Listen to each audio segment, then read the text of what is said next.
Add ಮಾಡಬೇಕು. Tomato ಚೆನ್ನಾಗಿ ಸ್ವಲ್ಪ ರೋಸ್ಟ್ ಆಗಬೇಕು. ಚೆನ್ನಾಗಿ ಟೊಮೆಟೊ ರೋಸ್ಟ್ ಆದಾದಮೇಲೆ ಮೂಲಂಗಿ ಹಾಕೋಬೇಕು. ಮೂಲಂಗಿ ಹಾಕ್ಕೊಂಡು ಅದಾದಮೇಲೆ ಬೇಳೆ ಹಾಕ್ಕೊತೀನಿ. ಬೇಳೆ ಹಾಕ್ಕೊಂಡು ಉಪ್ಪು, ಸಾಂಬಾರು ಪುಡಿ, ಅರಿಶಿನ ಪುಡಿ ಹಾಕಿ ಚೆನ್ನಾಗಿ ಮಿಕ್ಸ್ ಮಾಡಿ ನೀರು ಹಾಕ್ತೀನಿ. ನೆಕ್ಸ್ಟ್ ಬಂದು ಕಾಯಿ ಸ್ವಲ್ಪ ರುಬ್ಬಿಟ್ಕೊಂಡಿರ್ತೀನಿ. ಕಾಯಿ ಮತ್ತು ಸ್ವಲ್ಪ ಕೊತ್ತಂಬರಿ ಕುದಿಸ್ಕೊಂಡು 4 ವಿಜಿಲ್ ನೀರು ಹಾಕಿದ್ಮೇಲೆ 4 ವಿಜಿಲ್ ಕೂಗಿಸ್ಕೊತೀನಿ. ಅದೇ ಟೈಮ್ಗೆ ನಮ್ಮ ಮನೆಯವ್ರು ಬಂದರು. ಅವ್ರು ಬಂದು ಹಾಲು ಇಟ್ಕೊಂಡು ಚಪಾತಿ ಮಾಡ್ಕೊತಾ ಇದ್ದಾರೆ. ಅವ್ರು ಏನೇನೋ ಕತೆ ಹೇಳ್ಕೊಂಡು ಕೂತಿದ್ರು. ಸಾಂಬಾರನ್ನ ಎಲ್ಲ ಹಾಕಿ ಎಲ್ಲ ಆಯಿತು.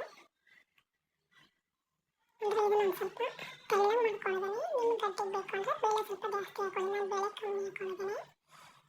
ಅದಕ್ಕಾಯ್ತು ಮನೆಯಲ್ಲಿ ಹೇಳ್ತಾ ಇದ್ದೀನಿ, ಕಾಫಿ ಹಾಲಕ್ಕೆ ಹೋಗ್ತದೆ ಬಂದ್ಕೊಳ್ಳಿ ಅಂತ.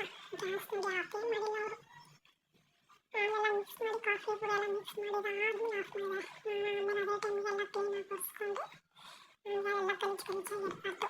ಯಾರಿಗೆ ಗ್ಯಾಸ್ ಅಡುಗೆಗೆ ತಕ್ಷಣ ಗ್ಯಾಸ್ ಕ್ಲೀನ್ ಮಾಡ್ಕೊಂಡು ಇಬ್ಬರು ಹೇಳಿ. ಮತ್ತು ನನಗೆ ಸ್ವಲ್ಪ ಹುಷಾರಿಲ್ಲ. ಆ ಕಾರಣಕ್ಕೆ ಬಿಸಿನೀರು ಇಟ್ಕೊಂಡಿದ್ದೇನೆ. ಬಿಸಿನೀರು ಕುಡಿತಾ ಇದ್ದೇನೆ. ನಿಮ್ಮ ಮನೇಲಿ ಯಾವ ಥರ ಮೂಲಂಗಿ ಸಾಂಬಾರು ಮಾಡ್ತೀರಾ?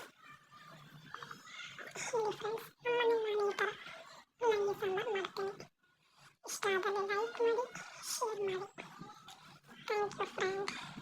ನೋಡಿ ಸಾಂಬಾರು ಓಪನ್ ಮಾಡಿದ್ದೀನಿ. ತುಂಬ ನೀರು ಹಾಕ್ತಿದ್ದೀನಿ. ಅಂದರೆ ನಾನು ಸ್ವಲ್ಪ ನೀರು ಜಾಸ್ತಿ ಬೇಕು ಅನ್ನೋ ಕಾರಣಕ್ಕೋಸ್ಕರ ನೀರು ಜಾಸ್ತಿ ಹಾಕಿದ್ದೀನಿ. ನಿಮ್ಗೆ ನೀರು ಕಮ್ಮಿ ಇರಬೇಕು ಅಂತಂದರೆ ನೀರು ಕಮ್ಮಿ ಹಾಕೊಳ್ಳಿ, ಬೇಳೆ ಜಾಸ್ತಿ ಹಾಕೊಳ್ಳಿ. ಕಟ್ಟಿಗೆ ಇರುತ್ತೆ ಸಾಂಬಾರು. ರೈಸ್ ಆಗಿದೆ ಏನಿದ್ರು ಆವಾಗ ತಟ್ಟೆಗೆ ಊಟ ಹಾಕ್ಕೊಂಡು ಅದಕ್ಕೆ ತುಪ್ಪ ಹಾಕಿ